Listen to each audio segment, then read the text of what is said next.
तो चलिए आज का आज का सेशन चालू करते हैं। तो कैसे हैं आप सभी? आप सभी का स्वागत है मेरे CG exam trick by Ritesh.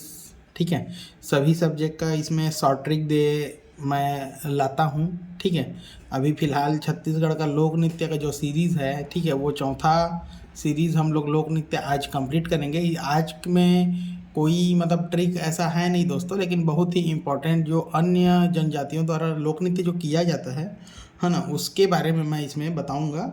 ठीक है, तो मैं जो शॉर्ट ट्रिक देता हूँ, ठीक है, मैं जो शॉर्ट ट्रिक देता हूँ मैं इसलिए भी देता हूँ क्योंकि हम मेंस के जो एग्ज़ाम है, सीजीपीएससी के जो एग्ज़ाम लेता है, ठीक है, तो उसमें क्या होता है कि हम हर चीज़ को रट नहीं सकते, याद नहीं कर सकते। ठीक है, तो इसकी वजह से क्या होगा कि हम अगर छोटे छोटे रूप में एक रिलेट करके याद करें हर चीज़ को, ठीक है, रिलेट करना भी शॉर्ट ट्रिक बना के भी याद करेंगे तो हम वहाँ पर क्या है कि अच्छा परफॉर्मेंस कर पाएंगे मेंस में। ठीक है, तो क्या है कि मतलब जो सोच रहे होंगे कि क्यों ये सब बना रहे हैं, शॉर्ट ट्रिक क्यों करेंगे, मेंस में तो काम नहीं आएगा। मेंस में ही दोस्तों ये बहुत ही ज़्यादा काम आने वाला है।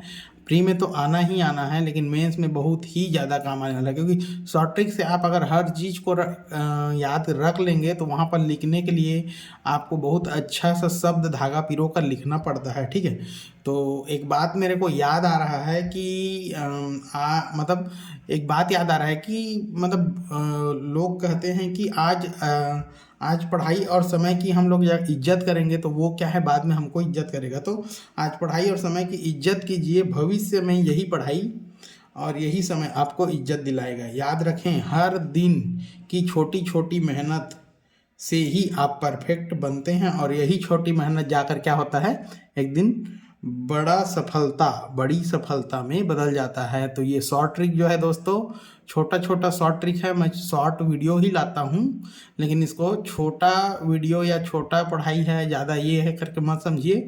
ये बहुत बड़ा मेहनत का सफलता है ना, जिसमें जो मेहनत करेंगे बहुत बड़ा सफलता दिला सकता है। तो मेंस के लिए तो और बहुत ही अच्छा है ये। तो चलिए आज का सेशन चालू करते हैं। ठीक है, तो याद रखना, छोटी छोटी मेहनत से ही बड़ी सफलता हासिल की जा सकती है दोस्तों। ठीक है, तो अन्य जनजातियों द्वारा किया जाने वाला जो लोक नृत्य है, ठीक है, तो ये लास्ट सीरीज रहेगा मेरा। इसके बाद मैं अलग से जनजाति पर भी लाऊंगा, ठीक है, जिसमें मैं शॉर्ट ट्रिक बताते चलूँगा। तो अभी ये लोक नृत्य है, इसके बाद मैं अगर कमेंट में आप बताएंगे कि कौन सा चाहिए तो उस हिसाब से मैं लाऊंगा। नहीं तो थोड़ा सा एग्ज़ाम पॉइंट ऑफ व्यू के दृष्टि से देखते हुए मैं थोड़ा उस टाइप का लाने का कोशिश करूँगा। ठीक है, तो अन्य जनजातियों द्वारा किया जाने वाला नृत्य जो है, ठीक है, देखते हैं इसको। तो ये है दोस्तों जनजातियों द्वारा, ठीक है, अन्य जनजातियों द्वारा किया जाने वाला अन्य नृत्य। ठीक है, जाने वाला लिखा गया है, ठीक है, किया जाने वाला नृत्य है। तो इसमें मैं 3 पार्ट में बांटूंगा बोला था, सेम टू सेम मैं 3 पार्ट में बांट दिया हूँ दोस्तों। नृत्य, जनजाति और उस जनजाति में या नृत्य में क्या विशेष हैं उसको मैं डाल दिया हूँ यहाँ पर। आप रिलेट करके भी याद कर सकते हैं दोस्तों, यहाँ पर मैं शॉर्ट ट्रिक नहीं बनाया हूँ। ठीक है, तुम रिलेट करके याद करना चाहेंगे तो रिलेट करके भी याद कर सकते हैं। ठीक है, तो मैं छोटा छोटा बताते चलूँगा यहाँ पर। तो देखते हैं हम सबसे पहले परब नृत्य। परब नृत्य से हम जो पढ़े थे, ठीक है, इसके पहले जो मैं पढ़ाया हुआ था परब नृत्य, तो उसमें क्या होता है, पिरामिड का निर्माण होता है। ठीक है, पिरामिड का निर्माण किस तरह करते हैं दोस्तों, इसमें विशेष क्या है, अलखोजा वाद्य यंत्र के सहायता से। ठीक है, तो परब कौन करेगा, तो प से पंथी, अब प से परब और प से पिरामिड में पढ़ाया हुआ था दोस्तों। ठीक है, तो परब नृत्य कौन करेगा, धुरवा और परजा जनजाति लोग करेंगे। तो प से परब, प से परजा याद रख लेना। ठीक है, परजा धुरवा।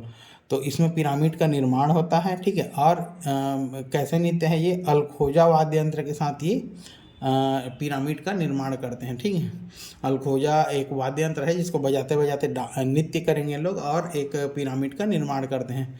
सेम टू सेम पंथी में भी पिरामिड का निर्माण होता है दोस्तों। अब आता है पेडुल नृत्य। पेडुल नृत्य क्या है, दोरला जनजाति लोग करते हैं। ठीक है, तो पेडुल कौन मारता है, तो दोरला। ठीक है, तो पेडल कौन मारेगा, तो दोरला। पेडल कौन मारेगा, तो दोरला। इस टाइप का आप रिलेट करके याद कर सकते हैं। तो पेडुल जो है दोरला जनजाति करते हैं। अब बार नृत्य, तो बार बार नृत्य कौन करेगा? बार बार नृत्य कंवर करेगा, बार बार नृत्य कंवर करेगा। ऐसा करके आप रिलेट करके याद रख सकते हैं। तो बार नृत्य जो है दोस्तों कंवर जनजाति के लोग करते हैं। डंडा और सैला नृत्य अलग है दोस्तों, डंडारी अलग है, ठीक है। डंडा और सैला नृत्य जो करते हैं हम लोग, ठीक है, वो धान कटाई के पश्चात होता है। और डंडारी नृत्य, ठीक है, जो डंडा खेलते हैं हम लोग के जो गांव गांव में आते हैं, वो होली के समय किया जाता है। तो डंडारी नृत्य कौन करता है दोस्तों? भतरा जनजाति, ठीक है, होली के समय होता है ये। अब दमनच नाच होता है, ठीक है, दमनच। तो दम से कौन नाचते हैं? पहाड़ में, ठीक है। पहाड़ में क्या करेंगे? कोरवा लोग दम से नाचेंगे, ठीक है। तो इस टाइप का आप रिलेट कर सकते हैं। पहाड़ में कौन नाचेगा? पहाड़ में अपने दम से कोरवा लोग नाचेंगे। किस टाइम नाचेंगे दोस्तों? विवाह के समय। इसको भयावह नृत्य भी कहते हैं, ठीक है। भड़म, भ से भड़म और भ से भारिया याद रख लेना, ठीक है। ये भी विवाह के समय होता है दोस्तों, ठीक है। तो अगला देखते हैं, ये सामान्य क्षेत्र के लोक नृत्य हैं। जैसे राउत नाचा दोस्तों, ठीक है। ये राउत नाचा जो है केवल पुरुष द्वारा दिवाली के समय किया जाता है, केवल पुरुष द्वारा किया जाता है। और किस टाइम किया जाता है? दिवाली के समय। इसमें क्या होता है दोस्तों? श्री कृष्ण से संबंधित, ठीक है, राउत नाचा में श्री कृष्ण से संबंधित दोहे बोले जाते हैं और शौर्य का प्रदर्शन किया जाता है दोस्तों, ठीक है। कुछ मतलब तलवारबाजी करेंगे या कुछ शौर्य का प्रदर्शन करेंगे, इस टाइप का रहेगा।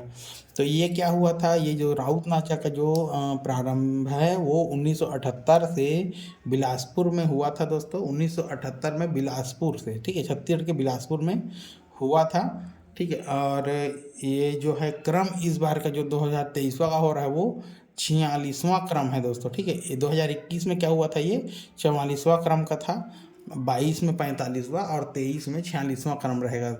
इसमें क्या होगा दोस्तों? गढ़वा बाजा और सिंग बाजा का उपयोग होता है। और इसमें जो पुरुष लोग होते हैं वो छटकदार कपड़े पहनते हैं, ठीक है।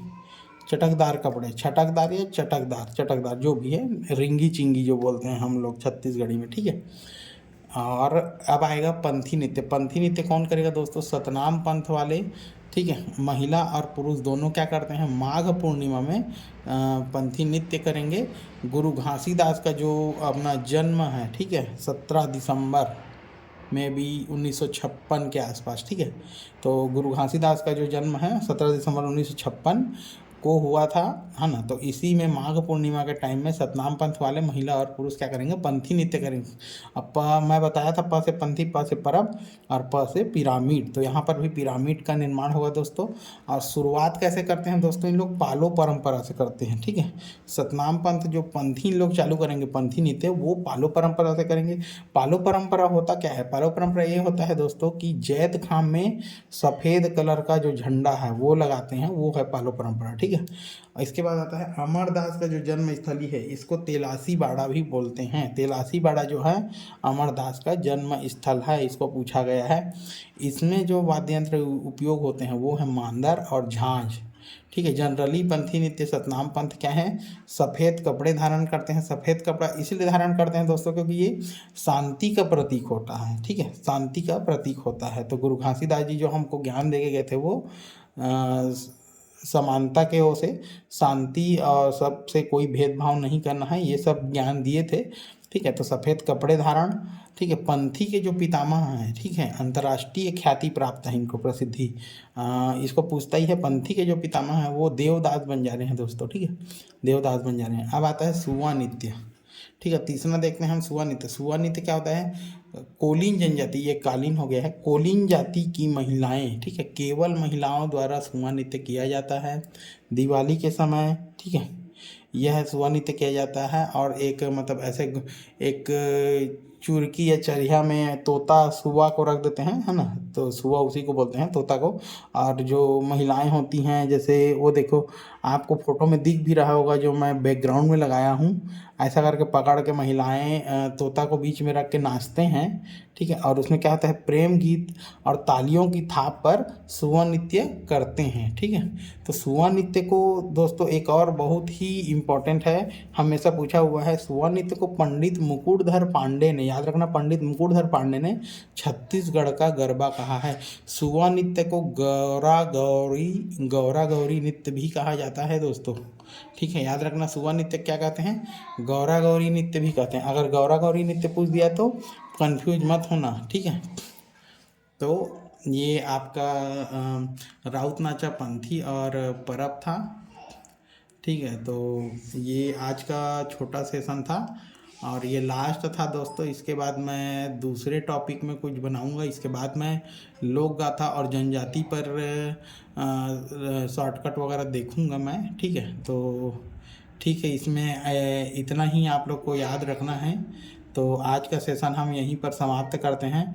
अगर आप हमारे चैनल को सब्सक्राइब लाइक नहीं किए होंगे, कमेंट नहीं किए होंगे, तो बिल्कुल सब्सक्राइब कर दीजिए दोस्तों। मैं और भी अच्छे मेहनत करके और अच्छा वीडियो मैं लाऊंगा आपके समक्ष। और आपको यदि और कुछ अच्छा चाहिए होगा तो आप भी कमेंट करके मेरे को, जो भी आपको शॉर्टकट चाहिए, जिस टॉपिक में भी आपको दिक्कत हो रहा है, बिल्कुल मेरे को बताइए। चाहे वो छत्तीसगढ़ हो, चाहे गणित हो, चाहे संविधान हो, कि उसका शॉर्ट ट्रिक सर मेरे को दीजिए तो मैं उसको बना के डालूँगा। ठीक है, तो बिल्कुल मेरे चैनल को सब्सक्राइब लाइक और व्यू दीजिए, प्यार दीजिए। ठीक है, तो ठीक है, चलते हैं आज का ये। और अगला वीडियो हम लोग अगले दिन देखेंगे किस पे लाना है। ठीक है, तो धन्यवाद दोस्तों।